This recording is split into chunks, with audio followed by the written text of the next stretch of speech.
This is Reverend Don Lewis coming to you from the beautiful metaverse, and more specifically from beautiful Danville, Illinois, homeland of the Corellian tradition. And welcome to Midday with Reverend Don. And if you follow Midday with Reverend Don, you will know that whatever platform you may be watching this on, if you type your comments or questions on that platform, they'll appear here in my chat room, and we can interact directly, which is the most enjoyable part of this broadcast.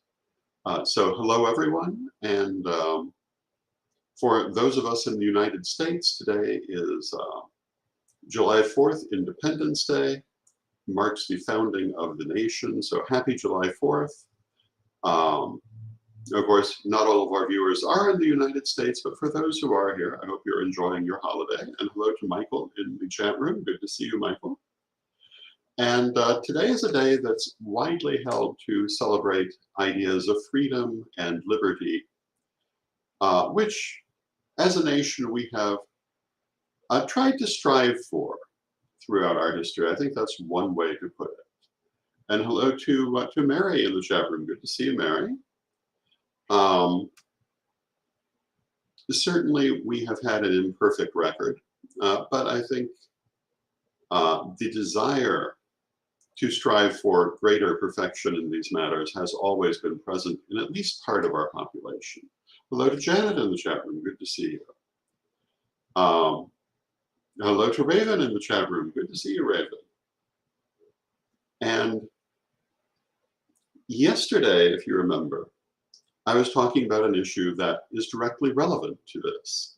The city council meeting in Hoopston 20 years ago, where we were ambushed by radicalized Christians in an evening that nearly boiled over into violence, to the point that, you know, the police felt they had to escort us out of town, even going so far as to allow us to leave the building before allowing anyone else to do so, on the premise that that allowed us to leave quickly and avoided potential violence.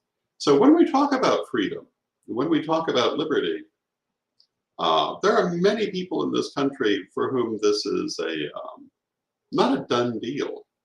And, you know, pagans and Wiccans are certainly among those people. There are still issues.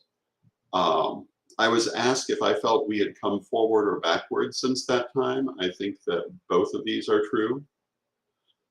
In some ways, we've very much come forward. In others, the situation has, in some places, in some ways, gone backward. In a lot of ways, we're still just trying to go forward. But, you know, we're one of those groups of people who basically are only asking to exist as who we are, and to interact with the world based on our actions, and not the fact that our religious beliefs are different from some others. And there are a lot of groups who are in the same position. They only really want to go forward based on who they are and what their actions are, rather than their differences from other groups. And I think that this is very important for us to be mindful of, because if you're watching this, you're most likely pagan or Wiccan, or at least metaphysical, and therefore in a potentially marginalized community. And the extent to which you feel that probably depends on which of these headings you come under and how publicly you express that.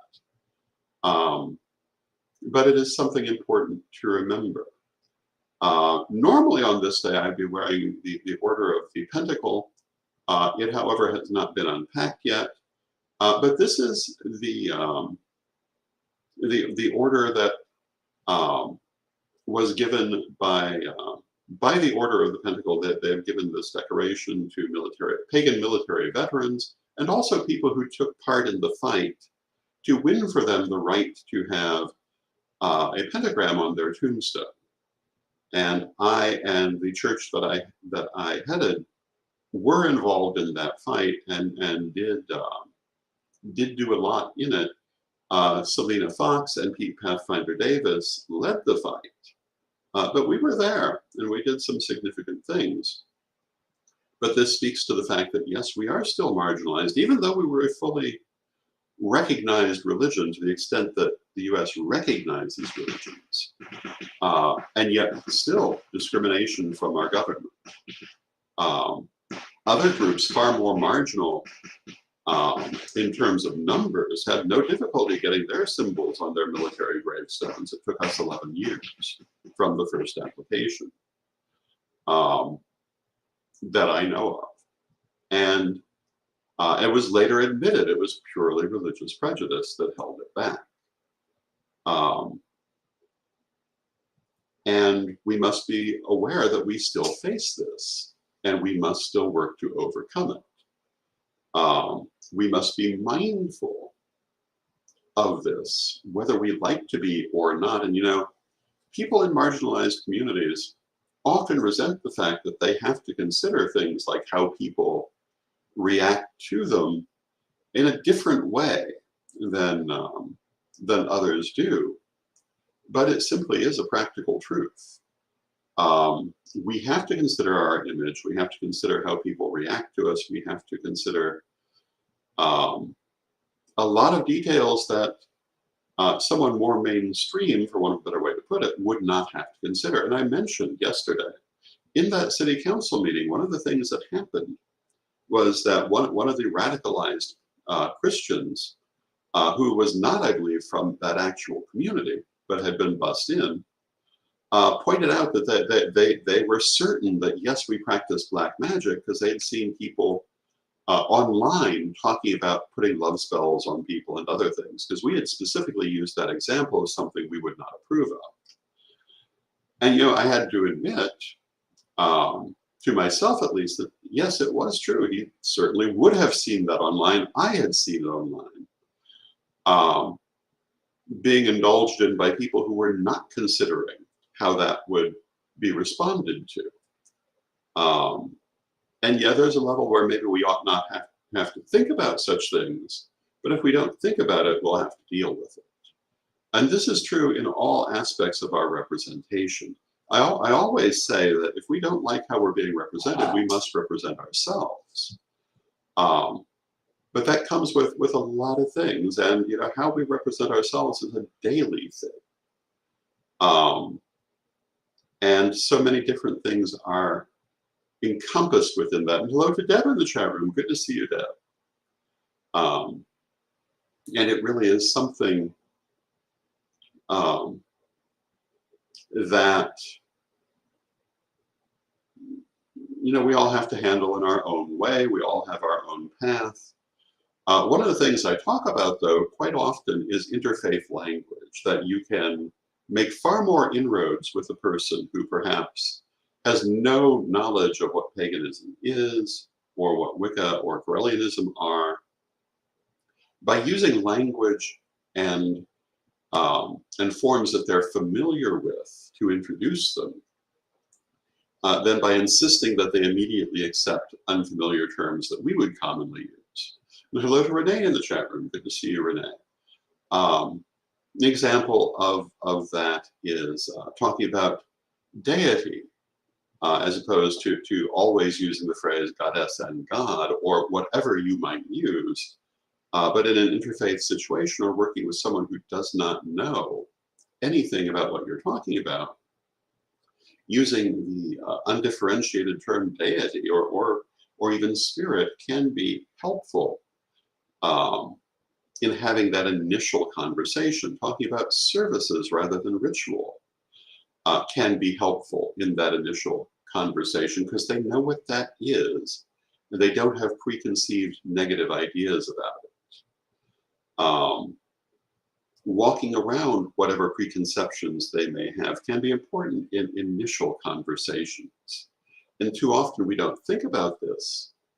And I've often pointed out, when I sat down to write the first degree Correllian lessons, it had to be pointed out to me by Sir Edward that people who would be reading this would not know some of the jargon I was using, because I was so far into my own life in Correllian Wicca, which basically had been my whole life.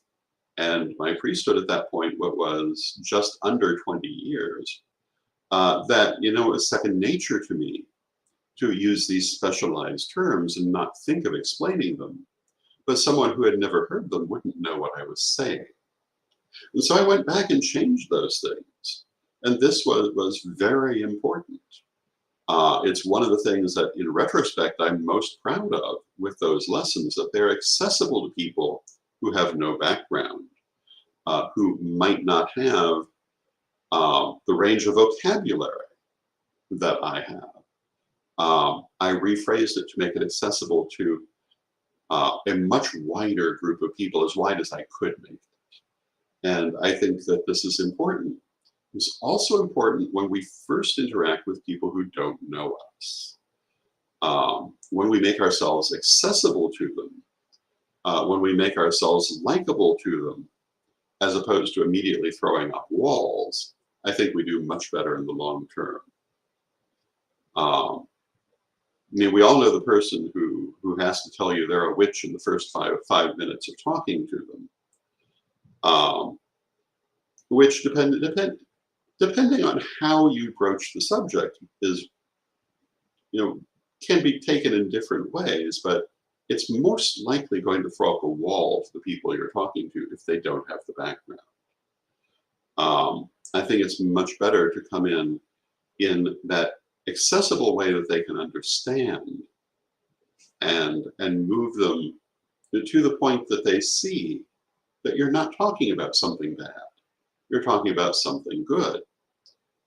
But they have to be listening to ever hear that. And if you shut off their ears immediately, they won't listen.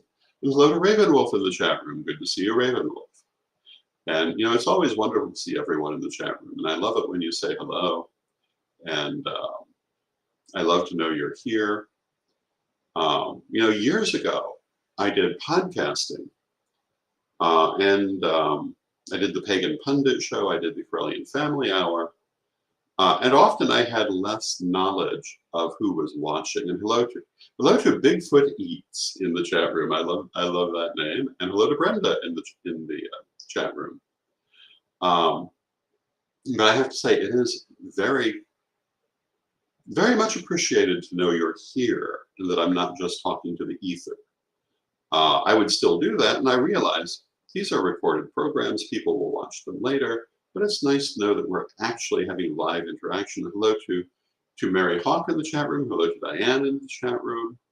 I mean, it really is a lovely interaction. And hello to Robin Dakay in the chat room. Good to see you, Robin. And it's interesting.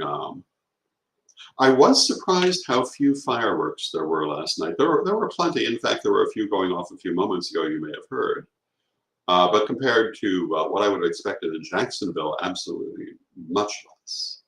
And hello to Julia in the chat room. Good to see you, Julia. And I don't know necessarily why that is, but there was enough to be respectful. I remember around 11:30, I heard this loud crash, and I thought, oh, lovely. Someone's amateur firework has landed on the metal roof of the patio. But it actually wasn't that. It was something else. But it was interesting.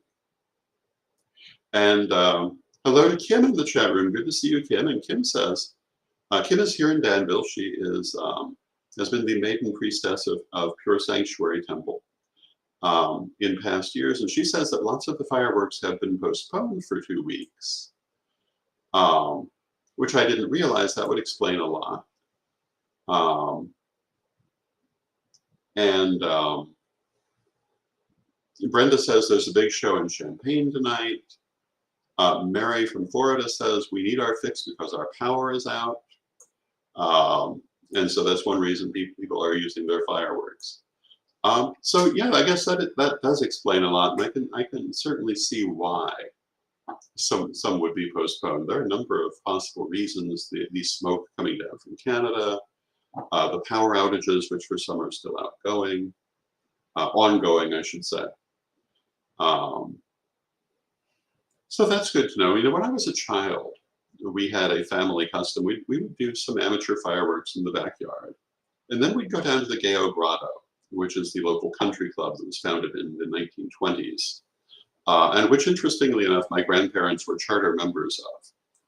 And though my parents did not belong to My father was not keen on that sort of thing. But we would park on the bridge along with many other people from Danville and watch their fireworks display, which went over the Vermilion River. And we would see the little boat on the river where they were being sent up from, and they had a respectable display for a mid-sized town like this. Nothing compared, of course, to Chicago or Jacksonville. But it would last a good 45 minutes, and it was absolutely beautiful. It was a professional display, very well done. I'm assuming it's still going on. I don't know. And Kim says the uncertainty of power available for first responders is the primary reason they've been delayed, and that makes absolute sense because if there were to be an accident, the power outages could prove a problem in responding to that. So I'm glad to know that. Thank you, Kim. And I'm actually glad to know that they've done that because that's a very citizen-oriented response. People can still have their fireworks, but waiting until the power outages are resolved. That makes good sense. I'm personally extremely happy our power outage was resolved, but and Thunder Over the Lake, I guess that's the name of the show I was just describing, has been rescheduled to July 15th. And Magical Mermaid says it's lovely that there will be drone light shows instead of non-environment friendly fireworks that can harm animals and humans, and that is lovely. And it's an example of how technology is advancing and can still be looked to solve certain problems. And I believe those drone light shows can be every bit as spectacular as old-fashioned fireworks. And they don't have the negative side effects. And I've seen some of them in other contexts that I was very impressed by. And I think that's a lovely thing for the future. Actually, I've spent a lot of morning talking about the importance of new technology and how technology is changing.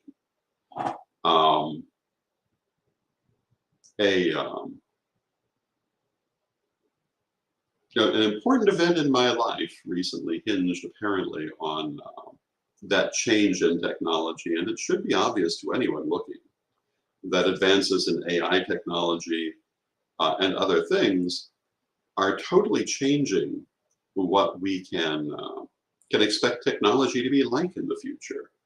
And hiding in past technology is going to be a very unsuccessful thing to do. A Magical Mermaid points out that those drone light shows mean that no more fires being started by amateur fireworks, no more children's fingers getting blown off, and this is certainly true. And Jason, my nephew, hello Jason, says that drone light shows are also very impressive, and they are. And Kim had mentioned that Thunder Over the Lake will be July 15th. I also have an event going to be held on July 15th at 7 p.m. Central or 8 p.m. Eastern, A Night with the Corellian Ancestors. It will be part of my Patreon, but there will be tickets available for people who are not part of the Patreon. And it will be a night of stories about the Corellian ancestors and some channeling of messages from the ancestors. So I hope you'll consider joining me for that. Later today or tomorrow, there'll be more about that posted on my page and probably elsewhere. And Ravenwolf says that there were some fireworks there last night where Ravenwolf is, but they could not see them, but only heard them. And hello to Melanie in the chat room. Good to see you, Melanie. And Melanie is one of our Corellians who, along with many other affiliations she has, Melanie was the High Priestess at Panthea Temple in Chicago and the head of the Order of the Library. But Melanie has a presentation at the Parliament of the World's Religions on the secret ritual work of women, which I'm looking forward to seeing.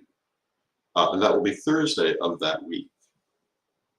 And Ravenwolf asks if I need mediums to help with channeling. Perhaps. Let me see. And Mary says, oh yes, I can't wait. Wonderful. It will be interesting. And people who have heard the stories of the Corellian ancestors know that they were quite a crew. I often tell the story of how Lady Bitterwind observed our oracle work with the ancestors. And this is back in probably the late 70s. And everything at that time was very august, very dignified, um, not severe. My late wife had a severe relationship with her spirit guides. Our relationship with the ancestors was not severe, but it was very dignified. And Bitterwind said, you know, I've heard the stories about these people. Um, they were a bunch of rounders, I think is the term she used. Um, and, you know, they could be dignified, but she said that she believed that we were censoring our communication with them because of our expectations of them. And that if we allowed them to, they would be far more lively and humorous than we were allowing them to be. We expected spirit guides to behave in a certain way. And so we censored the ancestors. And the obviousness of this statement immediately caused us to go to the ancestors and to ask them, are we censoring you? And their answer literally was, well, duh. Um, and from that day forward, our interactions with them were far more lively and humorous. Um, Mary says, I don't think I've heard many of the stories. So yeah, I'll probably tell some of the same ones I tell all the time. But there are a lot of stories. The Perry Parker case is one of the more interesting ones.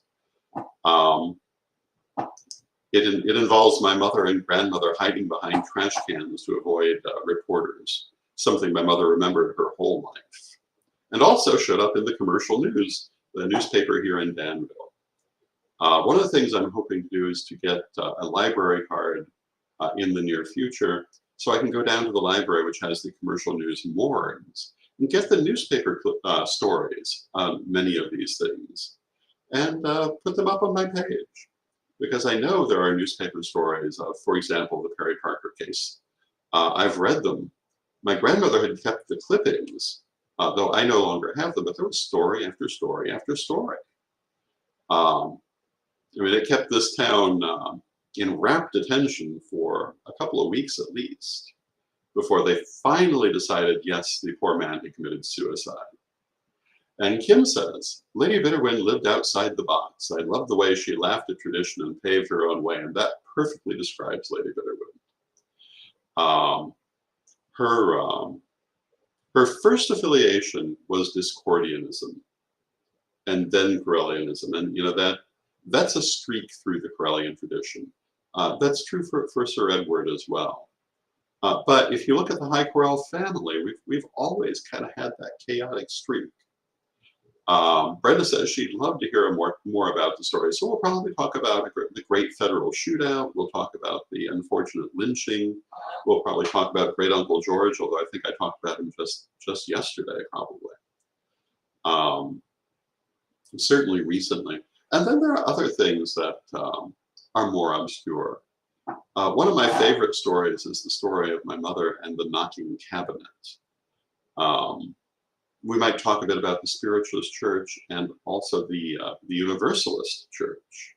You know, today, the people will think of Unitarian Universalism as the thing, but in fact, these were two different organizations. And when we were affiliated with the Universalist Church, it was its own separate thing. And of course, we were heavily affiliated with spiritualism as well. Mary says, Lady Bitterwind sounds like she was an amazing person. Oh my goodness, she was. Her artwork was like no one else's. She was like no one else. I have some wonderful pictures of her. Maybe I should put some up. Her clothing was, she had that Molly Weasley style, for want of a better way to put it. She loved bright colors and strong patterns.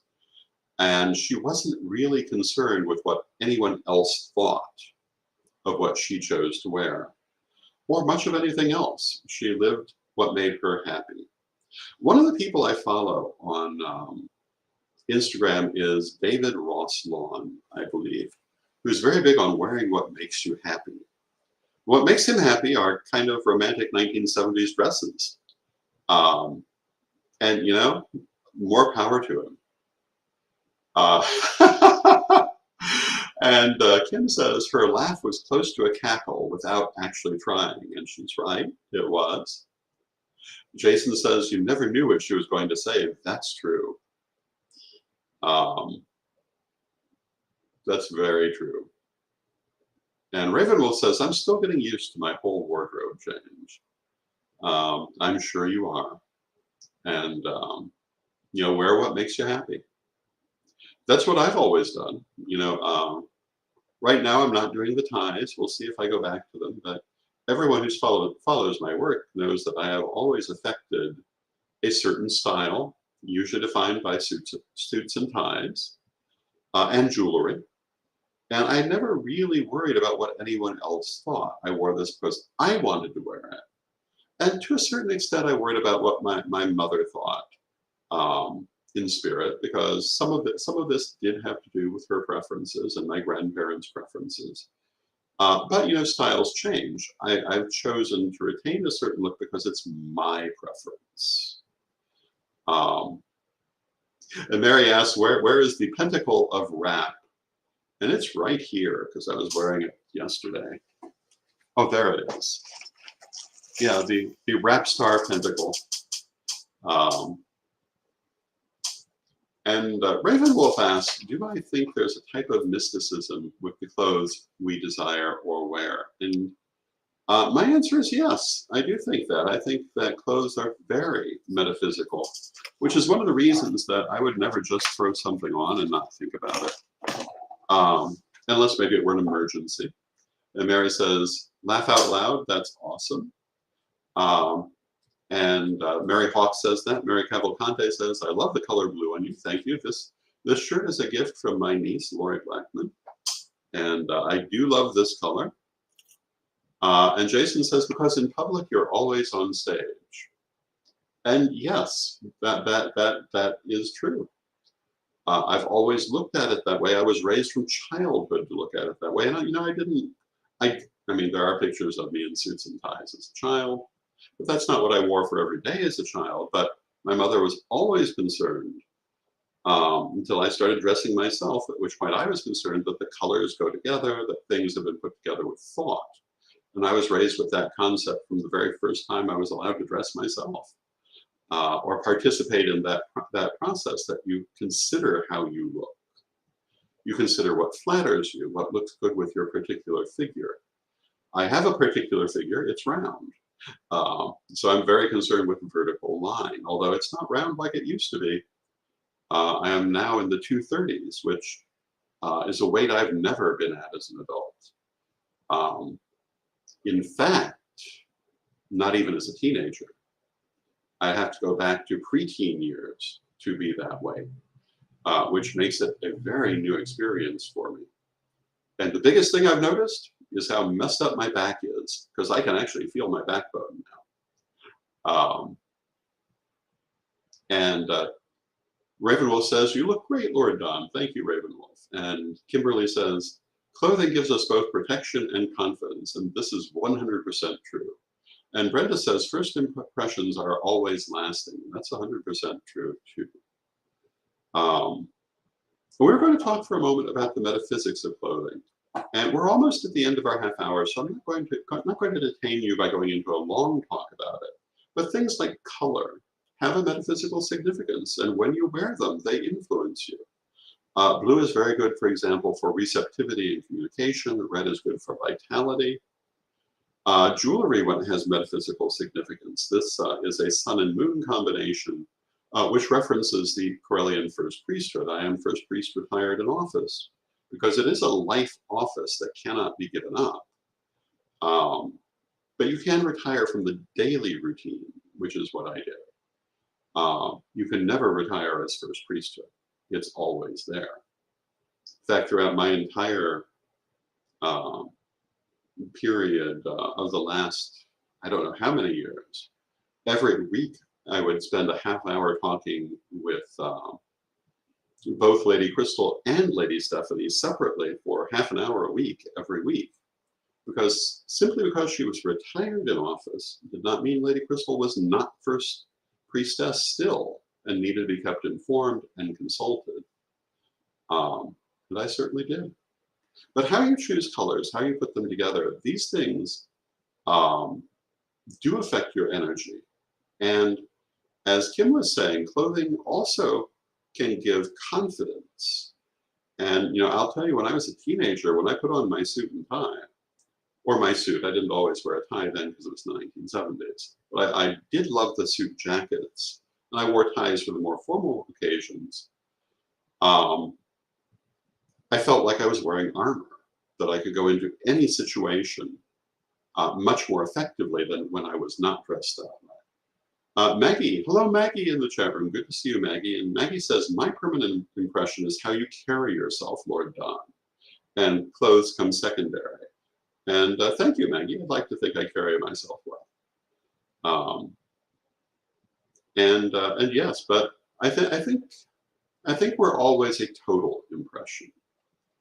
And I think far too few people think about the impression they're making. Now, Maggie thinks about the impression she makes. She's a very elegant, stylish woman. I don't know how much effort she puts into that because we've never discussed it. It could be effortless, but she always is put together. And I think it's important. And there are many different ways to look. You don't have to be super formal to be put together.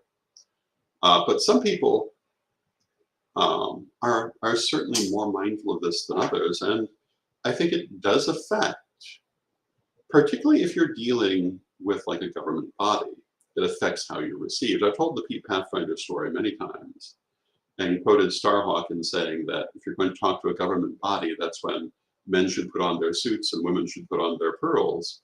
And this is still true. How you present yourself has a lot to do with how you're received and how you're treated. But with that, I see we've come to the end of our half hour, so we're going to have our prayer. And I want to remind everyone, if you'd like to join my Patreon, if you'd like to support me in my work, that's the best way to do it. You can do that at revdonlewis.com. There are numerous options to do it, ranging from the most inexpensive tier, which brings you the weekly chat room, to more expensive tiers that bring you many different things. Or you could get a reading with me. You can schedule that with me through email at donlewishp@aol.com, or through Instant Messenger at Facebook, or Instagram. Lots of ways to do it. And I appreciate all the support that I get. And with that, let us have our prayer. And here we go. Divine Mother Goddess, Divine Father God, beloved ancestors, we ask you to help us to have the freedom that we claim in life, the freedom we desire in life, the freedom we make for ourselves in life. And when we are denied freedom and liberty, let us work against that denial. And equally, when we see others denied their freedom and liberty, let us work against those denials too. Let us remember that it's not only us, but many people still working for full acceptance. And let us work with them, as we hope they work with us, for full social acceptance. Beloved Mother Goddess, beloved Father God, beloved ancestors, we ask you to keep our minds and our hearts open, and to help us to be an expression of the highest ideals that we wish to see in the world, that we may be the change we wish to see. And we thank you, and knowing you are always with us, but from respect, we thank you for your presence, and may you be blessed now and always. And I thank you for your presence, and again, if you're in the United States, I wish you a happy 4th of July / Independence Day. And if you're not in the United States, I wish you a happy National Day whenever it happens to fall. And thank you all for being here. I'll be back tomorrow. I hope to see you then. I love you all. I love spending this time with you. And until next time, with much love, may you be blessed now and